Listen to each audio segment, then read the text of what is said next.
Guys, welcome back to our YouTube channel Lavanya classes. ಇವತ್ತು ನಾವು modern marketing 8 marks important ಕ್ವಶನ್ಸ್ನ ಯಾವ್ದ್ಯಾವುದು ಅಂತ ನೋಡೋಣ. ಅದಕ್ಕಿಂತ ಮುಂಚೆ ನೀವು ಫಸ್ಟ್ ಟೈಮ್ ನಮ್ಮ ಚಾನಲ್ನ ವಿಸಿಟ್ ಆಗ್ತಿದ್ದೆ, ಫಸ್ಟು ನಮ್ಮ ಚಾನಲ್ನ ಸಬ್ಸ್ಕ್ರೈಬ್ ಮಾಡಿ, ವಿಡಿಯೋ ಇಷ್ಟ ಆದರೆ ಲೈಕ್ ಮಾಡಿ, ಶೇರ್ ಮಾಡಿ, ಕಮೆಂಟ್ ಮಾಡಿ.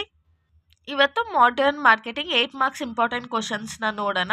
ಫಸ್ಟ್ ಬಂದು importance and functions of marketing. ಇಲ್ಲಿ ನೋಡಿ, ಇಂಪಾರ್ಟೆನ್ಸ್ ಆ್ಯಂಡ್ ಫಂಕ್ಷನ್ಸ್ ಇದೆ. ಇನ್ ಕೇಸ್ ಸ್ಕೋಪ್ಸ್ ಇರ್ಬೋದು, ಇಲ್ಲ ರೋಲ್ಸ್ ಇರ್ಬೋದು, ಬೆನಿಫಿಟ್ಸ್ ಇರ್ಬೋದು. ಏನು ಕೇಳೋದು ನೀವು ಇದಕ್ಕೇನು ಓದಿರ್ತೀವಿ ಆನ್ಸರ್ನ ಅದನ್ನ ಬರೆದುಬಿಟ್ಟು ಬನ್ನಿ, ಇದನ್ನೇ ಬರೆದುಬಿಟ್ಟು ಬನ್ನಿ. ಆ್ಯಂಡ್ ಇನ್ನೊಂದು ಥಿಂಗ್ ಏನಂದರೆ, ನೀವೇನಾದರೂ ಕಮೆಂಟ್ ಮಾಡಿದ್ರೆ ಇನ್ ಕೇಸ್ ಏನಿದು ಇಂಪಾರ್ಟೆಂಟ್ ಕ್ವಶನ್ಸ್ ಇದೆಯಲ್ಲ ಅದು ಎಕ್ಸ್ಪ್ಲನೇಷನ್ ಮಾಡ್ತೀನಿ, ಇನ್ ಡೀಟೇಲಾಗಿ ಮಾಡೋದಿಲ್ಲ. ಅಂದರೆ ನಿಮ್ಗೆ ಅರ್ಥ ಆಗತ್ತೆ, ಮೇನ್ ಕಂಟೆಂಟ್ನ ಅರ್ಥ ಮಾಡಿಸ್ತೀನಿ. ನೀವು ಎಕ್ಸಾಮಲ್ಲಿ ಓನಾಗಿ ಅಟೆಂಡ್ ಮಾಡ್ಕೊಳ್ಳಿ, ಓಕೆನಾ? ಏನಾದರೂ ಬೇಕು ಎಕ್ಸ್ಪ್ಲನೇಷನ್ ಅಂದರೆ ಕಮೆಂಟ್ ಮಾಡಿ guys. And first importance and functions of marketing ಆಯ್ತಲ್ಲ. Next what are the approaches of marketing ಏನಿದೆ, what are the approaches of marketing ಇದೆ. Explain types of marketing environment, ಇದು ಸೆಕೆಂಡ್ ಚಾಪ್ಟರ್ದು. ಫಸ್ಟ್ ಚಾಪ್ಟರಿಂದ 2 ಕ್ವಶನ್ಸ್ ಇದೆ ಅಷ್ಟೇ. ಇಂಪಾರ್ಟೆನ್ಸ್ ಆ್ಯಂಡ್ ಫಂಕ್ಷನ್ಸು, ಇಂಪಾರ್ಟೆನ್ಸ್ 4 ಮಾರ್ಕ್ಸಿಗೆ, function 4 ಮಾರ್ಕ್ಸಿಗೆ ಕೇಳ್ತಾನೆ. ನೆಕ್ಸ್ಟು ಅಪ್ರೋಚಸ್ಸು, ಅದು ಪಾಯಿಂಟ್ಸ್ ಇರುತ್ತೆ, ಪಾಯಿಂಟ್ಸನ್ನ ಬರೆದುಬಿಟ್ಟು ಆಮೇಲೆ ಎಕ್ಸ್ಪ್ಲನೇಷನ್ ಕೊಡಿ.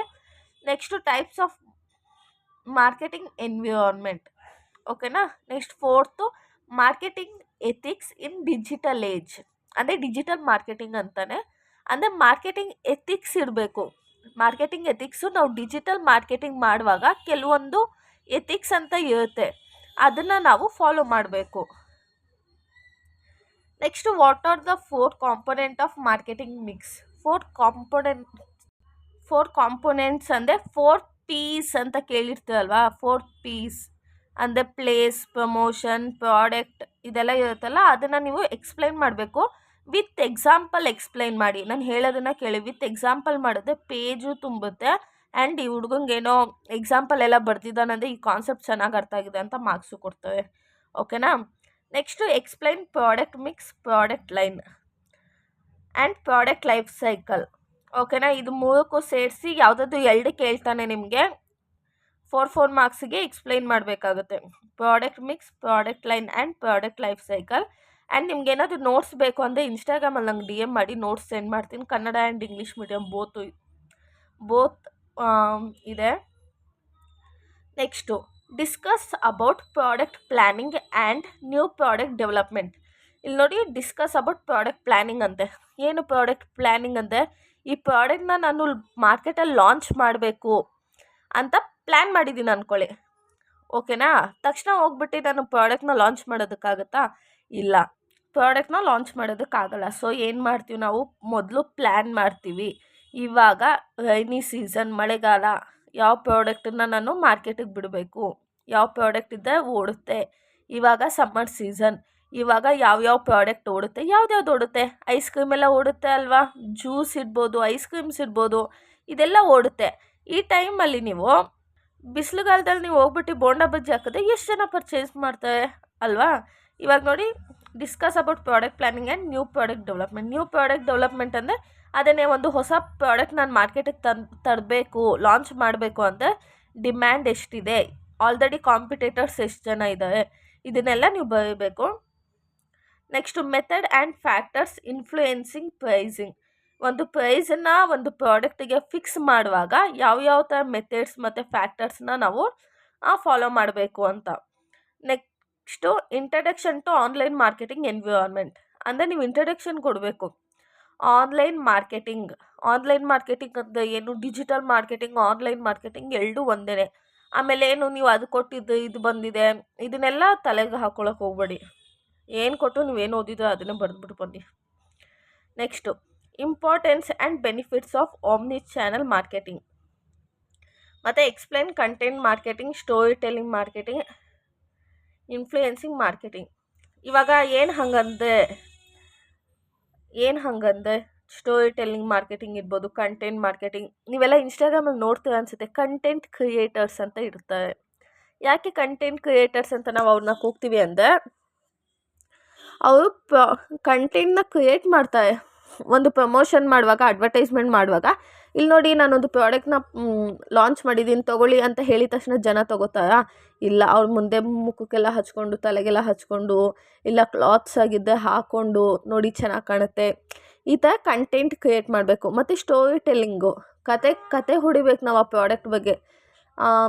ಆ ಕಾಲದಲ್ಲಿ ರಾಜ ಯೂಸ್ ಮಾಡ್ತಿದ್ದ ಈ ಪ್ರಾಡಕ್ಟ್ನ ಅಂತ ಎಲ್ಲ, ಓಕೆನಾ? ಇಲ್ಲಿ ನೋಡಿ ಇದು ಇಷ್ಟು 8 ಮಾರ್ಕ್ಸ್ ಕ್ವಶನ್ಸು. ಆಮೇಲೆ ರಿಪೀಟ್ ಮಾಡ್ತಿದ್ದೀನಿ ನೋಡಿ, ಇದಿಷ್ಟು ಓದ್ಕೊಂಡು ನೀವು ಎಬೋ 70 ಮಾರ್ಕ್ಸ್ ತೆಗಿಬೋದು, ಓಕೆನಾ? ಇವಾಗ ನೆಕ್ಸ್ಟ್ 14 ಮಾರ್ಕ್ಸ್ ನೋಡೋಣ.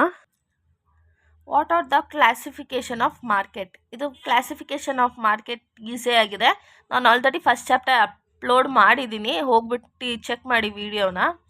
And date A note and societal marketing, holistic marketing, relationship marketing, integrated marketing, internal and performance marketing. ಇದಿಷ್ಟು ಅಷ್ಟೇ. ನೀವು ಸ್ವಲ್ಪ ಎಕ್ಸ್ಪ್ಲೈನ್ ಮಾಡಿ, ಒಂದು 4 ಲೈನ್ ಎಕ್ಸ್ಪ್ಲೈನ್ ಮಾಡಿ ಎಕ್ಸಾಂಪಲ್ ಬರಬೇಕು. ಇದಿಷ್ಟು ಒಟ್ಟಿಗೆ ಕೇಳಿದ್ದೆ, ಇಲ್ಲ ಅಂದರೆ ಇನ್ ಕೇಸ್ ಏನಾದರೂ 2 ಇಲ್ಲ 3 ಕೇಳ್ತಾನೆ, ಅದ್ರ ಬಗ್ಗೆ ಡೀಟೇಲಾಗಿ ಬರಬೇಕಾಗುತ್ತೆ.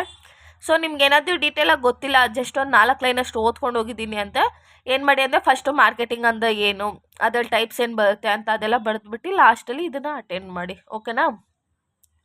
Next explain market segmentation.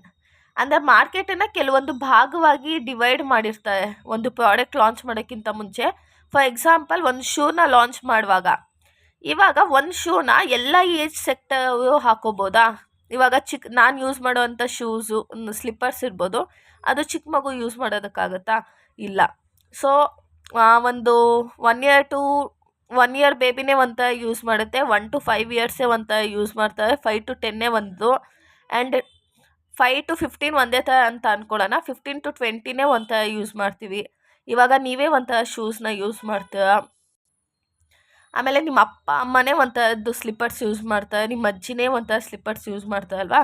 ಇದನ್ನು ನಾವು ಮಾರ್ಕೆಟ್ ಸೆಗ್ಮೆಂಟೇಷನ್ ಅಂತ ಹೇಳ್ತೀವಿ. Next explain importance or roles of ethics in marketing. ಅಂದರೆ ನಾವು ಪ್ರಾಡಕ್ಟ್ನ ಲಾಂಚ್ ಮಾಡ್ತಿದ್ವಿ ಅಂದರೆ ಎಥಿಕ್ಸ್ ಇಟ್ಕೊಂಡು ಲಾಂಚ್ ಮಾಡಬೇಕು. ಯಾವ ಥರ ಎಥಿಕ್ಸ್ ಅನ್ನೋದನ್ನು ನಾವಿಲ್ಲಿ ಎಕ್ಸ್ಪ್ಲೈನ್ ಮಾಡಬೇಕಾಗುತ್ತೆ. ಈಗ ಫಾರ್ ಎಕ್ಸಾಂಪಲ್ ನೋಡಿ, ಇವಾಗ ಕೆಲವೊಂದು ಪ್ರಾಡಕ್ಟ್ ಇರ್ಬೋದು, ನೀವೇ ನೋಡ್ತಿದ್ದ ಇನ್ಸ್ಟೆಂಟ್ ಪ್ರಾಡಕ್ಟ್ ಎಲ್ಲ ಬರ್ತಾ ಇದೆ ಮಾರ್ಕೆಟಿಗೆ. ಸೊ ನಿಮ್ಗೆ ಅನಿಸುತ್ತಾ ಅದೆಲ್ಲ ತಿನ್ನೋದ್ರಿಂದ ನಾವು ಜಾಸ್ತಿ ದಿನ ಬದುಕಿರ್ತೀವಿ ಅಂತ? ಅನಿಸುತ್ತಾ? ಇಲ್ಲ. ಸೊ ಇದೆಲ್ಲ ಏನು ಅನ್ಎಥಿಕಲ್ ಪ್ರಾಡಕ್ಟು. ನೀವು ಅದೇ ನೋಡಿ, ಈ ಥರ ಪ್ರಾಡಕ್ಟೆಲ್ಲ ಪ್ರಮೋಷನ್ ಅಡ್ವರ್ಟೈಸ್ಮೆಂಟ್ ಮಾಡ್ತಾರೆ. ಅದೇ ಒಂದು ಬಾಳೆಹಣ್ಣು ಇರ್ಬೋದು, ಇಲ್ಲ ಒಂದು ಫ್ರೂಟ್ಸ್ ಇರ್ಬೋದು, ತರಕಾರಿ, ಇದೆಲ್ಲ ಯಾಕೆ ಅವ್ರು ಪ್ರಮೋಷನ್ ಮಾಡಲ್ಲ? ಇದನ್ನೆಲ್ಲ ನೀವು ಒಂದ್ಸತಿ ತಲೆಗೆ ಹಾಕೊಂಡು ಯೋಚನೆ ಮಾಡಿ. ಇವಾಗ explain importance and rolls of ethics in marketing. Next importance of product positioning and product differentiation. ಇದು ನೆಕ್ಸ್ಟ್ ವೀಡಿಯೋಲಿ ಕ್ಲೀನಾಗಿ ಎಕ್ಸ್ಪ್ಲೈನ್ ಮಾಡ್ತೀನಿ, ಇನ್ ಕೇಸ್ ನಿಮಗೆ ಬೇಕು ಅಂದರೆ. Next briefly explain digital marketing.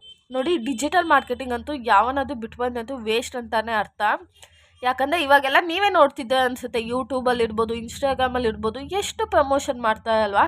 ಅದನ್ನು ಡಿಜಿಟಲ್ ಮಾರ್ಕೆಟಿಂಗ್ ಅಂತ ಹೇಳ್ತೀವಿ. Next explain about social media marketing.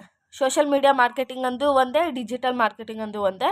Monetisation, career in social media marketing and online content development.